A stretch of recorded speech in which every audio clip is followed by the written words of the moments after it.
তো বন্ধুরা, আজকে ব্লগটা আমি এখান থেকে স্টার্ট করছি। আজকে ব্লগটা করতে করতে অনেকটাই লেট হয়ে গেছে, এখন প্রায় 1:30 বাজে। কারণ আজকে আমার শরীরটা খুবই খারাপ ছিল, আমার সকাল থেকে আমার কাজ করতে পারছিলাম না। কালকে রাতে আমি একটু পিঠে বানিয়েছি, তো দুটো পিঠে খেয়েছিলাম, একটা পাটিসাপটা আর একটা তেলের পিঠে। খাওয়ার পরে তেলের পিঠেটার নাম হচ্ছে মালপোয়া, মালপোয়া পিঠে আর একটা পাটিসাপটা খেয়েছি। খাওয়ার পরে আমার এত পরিমাণে অ্যাসিডিটি হয়ে গেছে, পুরো রাত ঘুমাতে পারছি না, মাথা যন্ত্রণা, এত পরিমাণে আমার অ্যাসিডিটি হয়েছে। তো সেই জন্য আজকে সকালবেলা থেকেই আমার মাথা যন্ত্রণা এত করছিল, তো আমি ব্লগটা করতে আমার এতটা পরিমাণে লেট হয়ে গেছে। তো এখন আমি ওষুধ খাওয়ার পরে একটু সুস্থ লাগছে, তো আমি বাকি ব্লগটা শুরু করেছি। তো আজকের ওয়েদারটা একদম ভালো না। ঘুম থেকে ওঠার পর থেকে যে রোদ উঠছে না, তারপরে ভাবলাম কি হয়তো বেলা হলে রোদ উঠবে। তো এখন বেলা হয়েছে, এখন 1:30 কি 2 বাজে, প্রায় 1:45 বাজে। তো দেখুন, বাইরে এক ফোঁটাও রোদ নেই। তারপরে হচ্ছে এই যে ঝিরিঝিরি বৃষ্টি পড়ছে, ঝিরিঝিরি ঝিরিঝিরি বৃষ্টি হচ্ছে। বাইরের ওয়েদারটা একদম এই শীতের মধ্যে ভিজে ভিজে ওয়েদার, ভালোই লাগছে না, কোনো কাজ করতে ভালো লাগছে না। শুধু মনে হচ্ছে কি বিছানায় ঢুকে বসে থাকি।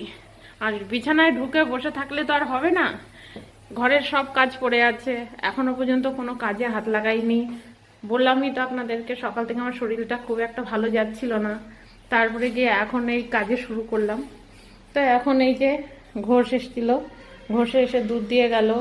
তারপর আমার ছেলে সকালবেলা বাজার থেকে এসছে, এই যে মাছ নিয়ে এসছে, মাছও ওইভাবে পড়ে আছে। কারণ শরীর না ভালো লাগলে আর কিছুই ভালো লাগে না। তো এখন ওষুধ খাওয়ার পরে যাই একটু শরীর ভালো লেগেছে, তো আমি ঝট করে উঠে গেছি। আমি জানি যে এখন ঘরের সব কাজ পড়ে আছে, আমি যতক্ষণ না রান্না হবে আমার ছেলে মেয়ে খেতে পারবে না। তো এখন এই যে মাছের ঝোল করব, বেশি কিছু রান্না করব না, এখন শুধু এই মাছের ঝোলটা করব আর ভাত রান্না করব। আর কালকের ডাল আছে, এই যে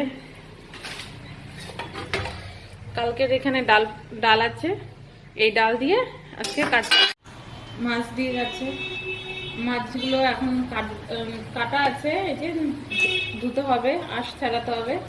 আমার ছেলে গিয়ে সকালবেলা বাজার থেকে মাছগুলো নিয়ে এসছে। তো এখন সেইভাবেই পড়ে আছে, কারণ আমার সকালবেলা থেকেই আমার শরীরটা খুবই খারাপ লাগছিল, তাই আমি মাছগুলো ধুতে পারিনি। এখন আমি মাছগুলো ধোবো, ধুয়ে তারপরে এটাকে রান্না করতে হবে। ভাত রান্না করব, মাছের ঝোল করব, আর কালকের ডাল আছে, যে কালকের ডাল আছে, এই ডাল দিয়েই এখনকার মতো এখন কাজ চালাই। কারণ অনেকটা বেলা হয়ে গেছে, এখন আর কি রান্না করব কিছুই মাথায় কাজ করছে না যে কি রান্না করা যায়। তো এখন বাস এই কাজগুলো করি। তো বন্ধুরা, আমার সব কাজ হয়ে গেছে, আমার স্নান হয়ে গেছে, ঠাকুর পুজো দেওয়া হয়ে গেছে, আর এই যে আমার রান্না বান্নাও কমপ্লিট হয়ে গেছে। তো আমি রান্না করেছি, আপনাদেরকে তো আগেই বলেছি। তো এখন খাওয়া দাওয়া চলবে। যে ডাল, এটা হচ্ছে মাছের তেল ভাজা, রুই মাছের তেল ভাজা করেছি। আর এইখানে হচ্ছে মাছের ঝোল, ছিম দিয়ে আলু দিয়ে এই মাছের ঝোল করেছি।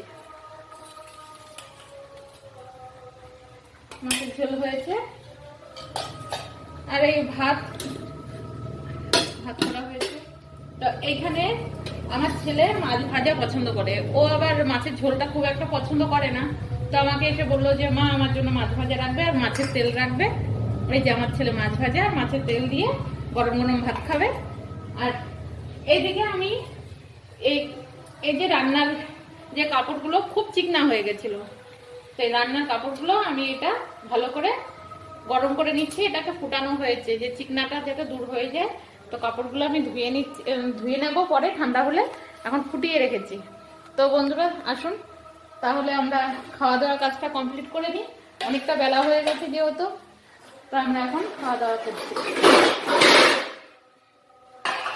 ছেলের ভাতটা মেখে দিচ্ছি মাছ ভাজা দিয়ে আর তেল দিয়ে, কারণ ও আবার মেখে খেতে পারে না। আমি যদি ঠিকঠাক করে মেখে দিই তাহলে খাবে, আর না তো ওই কিছু মাখবে কিছু ফেলবে।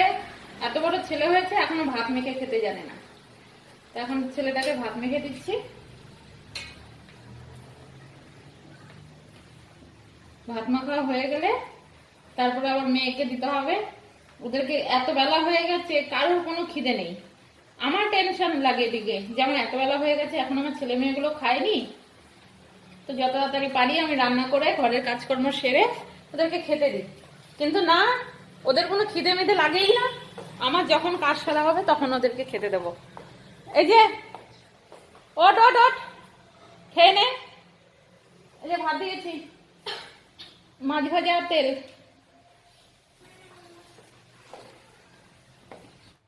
বাইরের ওয়েদারটা দেখতে পাচ্ছেন, কি কুয়াশা, আর এই ঝিরি ঝিরি ঝিরি ঝিরি বৃষ্টি তো হয়েই চলেছে। আজকে সারাটা দিন এইভাবে বৃষ্টি হচ্ছে। তাও তো এখন একটু বৃষ্টির পরিমাণটা একটু কম আছে। এতক্ষণ তো পুরো ঢলা ভাঙা বৃষ্টি হচ্ছিল। এ দেখুন রাস্তাঘাট কিভাবে ভিজে।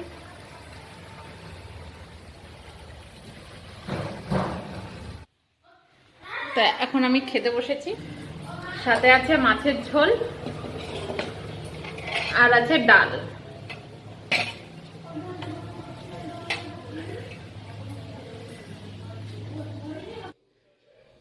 তো বন্ধুরা, এখন 6টা বাজে, সন্ধ্যে 6টা বাজে। তো এখন আবার ফিরে এসেছি। তো এখন ভাবছি সন্ধ্যেবেলা কি খাওয়া যায়। তো আমরা তো আর সবসময় চাটা খাই না, তো চায়ের বেশি একটা নেশাও নেই। তো ছেলে মেয়েকে জিজ্ঞেস করলাম কি খাবে। তো ছেলে মেয়ে বলছে মা আজকে বানাও চিলি পটেটো। তো এখন আমরা চেষ্টা করছি চিলি পটেটো বানানে। তো যাক, এখন ছেলে দোকান থেকে জিনিস নিয়ে এসছে, কর্নফ্লাওয়ার নিয়ে এসছে, ভিনিগার নিয়ে এসছে, সয়া সস নিয়ে এসছে, তারপরে আলু পেঁয়াজ এই সব কিছু জিনিস নিয়ে এসছে। এখন এইগুলো দিয়ে বানানো হবে চিলি পটেটো। তো চিলি পটেটোর জিনিসগুলো তৈরি করে নিই। তো বন্ধুরা, ভিডিওটা আর বেশি বড় করলাম না, এখানেই শেষ করছি ভিডিওটা। তো আপনাদের যদি আমার ভিডিওটা ভালো লেগে থাকে তাহলে ভিডিওটা প্লিজ লাইক করবেন, শেয়ার করবেন, কমেন্ট করবেন, আর সাবস্ক্রাইবটা তো অবশ্যই করবেন আমার নতুন নতুন ভিডিও পাওয়ার জন্য। তো টাটা।